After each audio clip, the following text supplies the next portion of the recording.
अस्सलाम वालेकुम guys, welcome back to my channel. आज का हमारा टॉपिक है classification of the cholinergic agonist drug. पिछले लेक्चर में हमने कोलिनर्जिक रिसेप्टर पढ़ लिया है, तो प्लीज़ पहले आप इस वीडियो को वॉच करके आइए, क्योंकि आपको फिर समझने में इजी हो जाएगा। तो कोलिनर्जिक ड्रग जो है ना, ये तीन तरह के होते हैं। एक होता है डायरेक्ट एक्टिंग, सेकंड होता है इनडायरेक्ट एक्टिंग एंड थर्ड होता है मिक्सिंग। तो मैं आपको एक इसको डायग्राम के ज़रिए आपको समझाता हूँ कि डायरेक्ट एक्टिंग किसको कहते हैं, इनडायरेक्ट एक्टिंग एंड मिक्सिंग किसको कहते हैं। तो आप देखिए, ये हमारे पास एक न्यूरॉन का डायग्राफ है। तो ये एक प्री गैंग्लियोनिक न्यूरॉन है, ये हमारे पास पोस्ट गैंग्लियोनिक न्यूरॉन है। ये आप देख सकते हैं, ये है वेसिकल, और वेसिकल के अंदर हमारे पास न्यूरोट्रांसमीटर होता है। और इसके अलावा ये जो पोस्ट गैंग्लियोनिक न्यूरॉन पर आपको स्ट्रक्चर नज़र आता है, ये हमारे पास कोलिनर्जिक रिसेप्टर होता है। कोलिनर्जिक रिसेप्टर मैंने आपको बताया है पिछले वीडियो में कि ये दो टाइप के होते हैं, एक निकोटेनिक रिसेप्टर, दूसरा मस्करेनिक रिसेप्टर। अब डायरेक्ट एक्टिंग और इनडायरेक्ट और मिक्स किस तरह होते हैं। लेट्स सपोज कोलिनर्जिक ड्रग में हमारे पास जो मोस्ट फेमस ड्रग होता है वो है एसिटाइलकोलिन। जब हम एसिटाइलकोलिन को ओरली इंटेक करते हैं या इंट्रावीनस इंटेक करते हैं, तो वो डायरेक्ट एक्टिंग किस तरह होता है कि वो डायरेक्टली इस जो रिसेप्टर होता है, कोलिनर्जिक रिसेप्टर, इस पर अटैच हो जाते हैं। और जैसे ही इस पर अटैच हो जाते हैं तो इधर हमारे पास सोडियम आयंस प्रेजेंट होता है। तो ये सोडियम आयंस की एंट्री हो जाती है in the post ganglionic neuron में। जब ऐसे एंट्री हो जाती है तो इसकी वजह से पॉजिटिविटी चार्ज अंदर बढ़ जाता है और एक्शन पोटेंशियल जनरेट हो जाते हैं, मतलब सिग्नलिंग ट्रांसपोर्ट हो जाते हैं आगे। ठीक है, और ये तो था हमारे पास डायरेक्ट एक्टिंग ड्रग है कि ये डायरेक्ट एक्शन शो करता है, मतलब ये डायरेक्ट कोलिनर्जिक रिसेप्टर पर अपना काम शो करता है। कुछ होते हैं जो कि इनडायरेक्ट होते हैं, इनडायरेक्ट ड्रग्स। अब इनडायरेक्ट ड्रग्स का मतलब क्या होता है।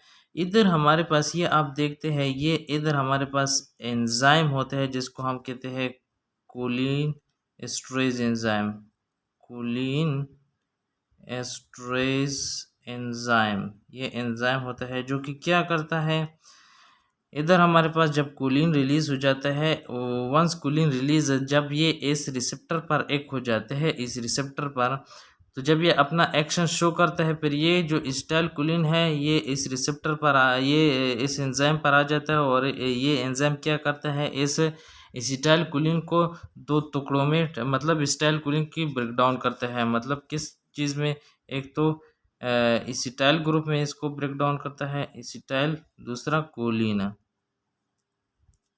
किस चीज़ की ब्रेक डाउन करता है, एसिटाइल कोलिन की ब्रेक डाउन करता है ये कोलिन एस्ट्रेज एंजाइम। किस चीज़ में, एसिटाइल प्लस कोलिन में।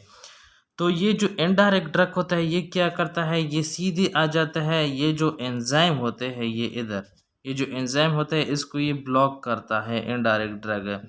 जब ये एंजाइम ब्लॉक हो जाता है तो फिर एसिटाइलकोलिन की ब्रेकडाउन नहीं होते हैं। जब इसके ब्रेकडाउन नहीं होते हैं तो एसिटाइलकोलिन का लेवल ज़्यादा हो जाता है और ये इस रिसेप्टर पर अटैच हो जाते हैं, रिसेप्टर पर अटैच हो जाते हैं, जिसकी वजह से सोडियम आयन की एंट्री हो जाती है टुवर्ड्स द सेल, जिसमें हमारे पास डीपोलराइजेशन हो जाते हैं, मतलब पॉजिटिविटी चार्ज बढ़ गया तो सिग्नलिंग ट्रांसपोर्ट हो जाते हैं। ये है इनडायरेक्ट ड्रग्स। कुछ ड्रग ऐसे होते हैं जिसको हम मिक्सिंग ड्रग कहते हैं। तो मिक्सिंग ड्रग वो ड्रग होता है, तो ये न्यू डायरेक्ट क्या करते हैं, ये डायरेक्ट भी होते हैं और इनडायरेक्ट होते हैं। मतलब ये डायरेक्ट इस रिसेप्टर पर भी अटैच हो जाते हैं, और ये इनडायरेक्ट क्या करते हैं कि वो इस एंजाइम को इनहिबिट करते हैं, कोलिन एस्ट्रेज एंजाइम को इनहिबिट करते हैं, जिसकी वजह से ऐसे न्यूरोट्रांसमीटर से, सॉरी वेसिकल से न्यूरोट्रांसमीटर यानी एसिटाइलकोलिन रिलीज हो जाते हैं और इस रिसेप्टर पर अटैच हो जाते हैं। इसकी वजह से सोडियम आयन की एंट्री हो जाती है और सिग्नलिंग ट्रांसपोर्ट हो जाते हैं। तो मैंने आपको फ़र्क बताया है कि डायरेक्ट ड्रग क्या होता है, इनडायरेक्ट क्या होते हैं और मिक्स क्या होते हैं। अब हम इसकी क्लासिफिकेशन देखते हैं लेके। तो हमारे पास जो डायरेक्ट ड्रग होते हैं ये दो कैटेगरी में फिर डिवाइडेड है। एक होता है ईस्टर, दूसरा होता है अल्कोलॉइड्स। अब ईस्टर को आपने याद रखना है, एक निमोनिक है that is M CAB. Best mnemonic से आपने याद रखना है, सिंपल निमोनिक है एम कैब। एम से है मेथाकोलिन, सी से है कार्बाकोल, ए से है एसिटाइलकोलिन एंड बी से है बेतानाकोल। ये हमारे पास कोलिनर्जिक एगोनिस्ट ड्रग होते हैं। दूसरा होते हैं अल्कोलॉइड्स। तो अल्कोलॉइड को याद रखने के लिए आपने याद रखना है एन लैम्प। सो एन से है निकोटिनिक, एल से है लोबुलिन, ए से है एराकुलिन, एम से है मस्करिन एंड पी से है pilocarpine. The pilocarpine is one of the most important drug of the cholinergic agonist. आपने इसको ज़रूर याद रखना है। दूसरा हम चलते हैं इनडायरेक्ट ड्रग। इनडायरेक्ट ड्रग क्या करता है, वो एंटी कोलिन स्ट्रेस एंजाइम, मतलब ये एंटी कोलिन स्ट्रेस होता है, मतलब कोलिन स्ट्रेस एंजाइम को ये इनहिबिट करता है।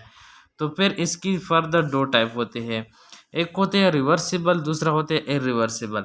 अब रिवर्सिबल और इरिवर्सिबल का मतलब क्या होता है, देखिए लेट सपोज ये एक रिसेप्टर होता है, मैं आपको समझाता हूँ।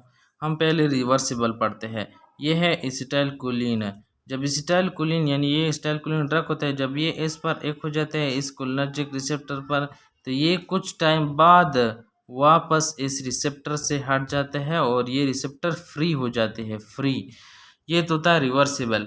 और इरिवर्सिबल का मतलब क्या होता है कि वंस यानी एसिटाइलकोलिन जब इस पर एक हो जाता है तो ये फिर रिवर्स नहीं होता है, मतलब ये इससे इसको ये फ्री नहीं छोड़ती है, ये इस पर अटैच हो जाते हैं ऑलवेज। ओके, तो ये है इरिवर्सिबल। तो रिवर्सिबल ड्रग में हमारे पास फिर दो कैटेगरी होती है, एक होता है लिपिड सॉल्युबल, दूसरा होता है वाटर सॉल्युबल। अब लिपिड सॉल्युबल को याद रखने के लिए आपने याद रखना है PTDGR, ये निमोनिक्स है PTDGR। पी से होते हैं फाइजोस्टिग्मिन, टी से होता है टक्करिन, डी से होता है डोनाप्जिल, जी से होता है गिलेंटामाइन, आर से होता है रिवास्टिग्मिन। ये लिपिड सॉल्युबल होता है और ये BBB यानी ये ब्लड ब्रेन बैरियर को क्रॉस करता है और इसके अलावा ये कॉर्निया को भी क्रॉस करता है। दूसरा होता है वाटर सॉल्युबल। तो वाटर सॉल्युबल को आपने याद रखना है पेन से आपने याद रखना है। ये जो फर्स्ट वन है ये नहीं है, पेन से आपने याद रखना है। सो पी से होता है फाइजोडोस्टिग्मिन, ई से होता है एंड्रोफोनियम, एन से होता है नियोस्टिग्मिन। ये वाटर सॉल्युबल होता है, ये ब्लड ब्रेन BBB को ये क्रॉस नहीं कर सकते हैं, सॉरी, और ये कॉर्निया को भी क्रॉस नहीं कर सकता है। ये जो लिपिड सॉल्युबल होता है ये टर्शरी अमाइन होता है और जो वाटर सॉल्युबल होता है ये क्वाटर्नरी अमाइन होते हैं। दूसरा होते हैं इरिवर्सिबल। तो इरिवर्सिबल में हमारे पास एक ही ड्रग होता है, जैसे इसको हम कहते हैं इकोथायोफेट।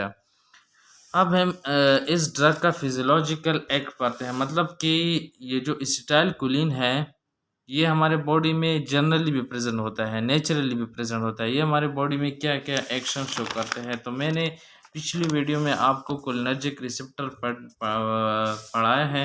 अगर आप वो देखें तो आपको ये टॉपिक इसी तरह समझ में आ जाएगा। देखिए हार्ट पर ये क्या एक्शन शो करता है, तो हार्ट रेट को ये डिक्रीज करता है और ब्रेडिकार्डिया काज करता है। जब आप कोलिनर्जिक रिसेप्टर को अच्छी तरह पढ़ लें तो फिर आपको ये टॉपिक पानी की तरह है। ब्लड वेसल पर इसका क्या एक्शन था कि वेजोडाइलेशन करवाता था और वेजोडाइलेशन से बीपी कम हो जाती है, सॉरी मैंने इन्हांस लिखा है लेकिन इससे बीपी कम हो जाती है। स्टमक में ये क्या करता है, स्टमक में HCl की प्रोडक्शन इन्हांस करता था। GIT पर इसका क्या एक्शन था, GIT में ये कंट्रैक्शन ऑफ स्मूथ मसल करा देता है जिसकी वजह से पेरिस्टाल्टिक मूवमेंट इंक्रीज हो जाते हैं, तो अल्टीमेटली डायरिया हो सकती है क्योंकि पेरिस्टाल्टिक मूवमेंट फास्ट होता है जिसकी वजह से आपको डायरिया हो सकती है। यूरिनरी सिस्टम पर इसका क्या एक्शन था कि वो कंट्रैक्शन ऑफ डिट्रोजल मसल करता था। डिट्रोजल मसल क्या होता है, हमारे पास यूरिनरी ब्लैडर होता है, लेट सपोज ये यूरिनरी ब्लैडर होता है, इसमें यूरिन स्टोर होता है और ये इसके अराउंड डिट्रोजल मसल होता है। जब ये इस तरह कॉन्ट्रैक्ट हो जाते हैं डिट्रोजल मसल जब इस यूरिन पर इस तरह प्रेशर लगाता है जिसकी वजह से यूरिनेशन हो जाती है, तो इंक्रीज यूरिनेशन। ग्लैंड्स पर ये क्या करता है, ग्लैंड्स की ये सिक्रीशन एनहांस करता था। हमने पढ़ लिया कि ग्लैंड्स की क्या करता है, कॉन्ट्रैक्शन करता है। जब ग्लैंड्स को ये कॉन्ट्रैक्ट करता है तो इसे हमारे पास मुख्तलिफ ग्लैंड होता है, like lacrimal gland, salivary gland, pancreas, मुख्तलिफ ग्लैंड होते हैं। ब्रोंकियल मसल पर ये इसका क्या एक्शन था कि ये हमने पढ़ा कि स्मूथ मसल को ये कॉन्ट्रैक्ट करता है, तो contraction of bronchial smooth muscle जिसकी वजह से ब्रोंकोस्पाज्म हो जाती है और अस्थमा चांसेस हमें होती है। तो cholinergic drugs counter indicated in asthma patient, यानी ऐसा पेशेंट जिसको सांस लेने में दिक्कत होती है यानी तकलीफ होती है, तो आपने इसको कोलिनर्जिक ड्रग्स नहीं देना है, क्योंकि वो क्या करता है, वो ब्रोंकोस्पाज्म काज करता है। आई पर इसका क्या इफेक्ट था, क्योंकि आई में इसका इफेक्ट होता है प्यूपल कंट्रैक्शन, यानी प्यूपल को ये कंट्रैक्शन करता है। प्यूपल कंट्रैक्शन को हम कहते हैं miosis. What is miosis? Okay. तो ओवरऑल इसका एक्शन आपको बताते हूँ एक निमोनिक के ज़रिए। निमोनिक ये है कि आपने याद रखना है डम्बल्स, DUMBBELS डम्बल्स। ये डंबल से आपने याद रखना है कि स्टाइल कुलिन का फंक्शन हमारे पास इस डंबल है, ये डंबल स्टाइल कुलिन का फंक्शन है। डी से डायरिया, यू से यूरिनेशन में मैंने आपको बताया कि वो यूरिनेशन किस तरह होता है, डायरिया किस तरह होती हैं। सो डी से डायरिया, यू से यूरिनेशन, एम से मायोसिस, बी से ब्रेडिकार्डिया, फिर बी से ब्रोंकोकंस्ट्रक्शन, ई से एमेसिस हम कहते हैं पेरिस्टाल्टिक मूवमेंट जब इंक्रीज हो जाती है इसको हम एमेसिस कहते हैं। एल से लेक्रेमेशन एंड एस से सलाइवेशन। तो ये था एसिटाइल कोलिन का फंक्शन।